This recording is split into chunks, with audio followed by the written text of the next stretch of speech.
Attention students, we're almost at Camp Everfree. We are gonna have so much fun! Welcome to the best week of camp ever! It's beautiful, isn't it? The fresh air, the cool breeze, the birds that land on your finger.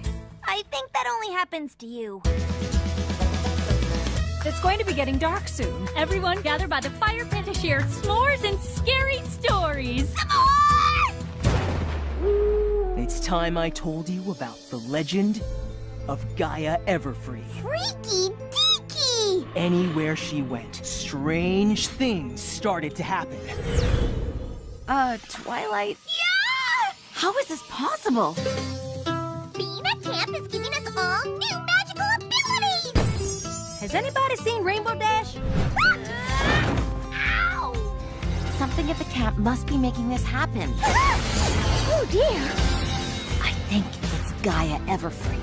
Her magic is infecting my friends.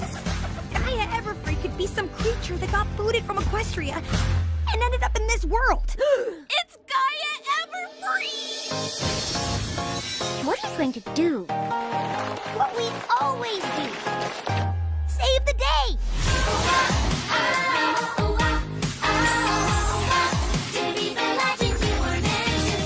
Why do these kinds of things always happen to us?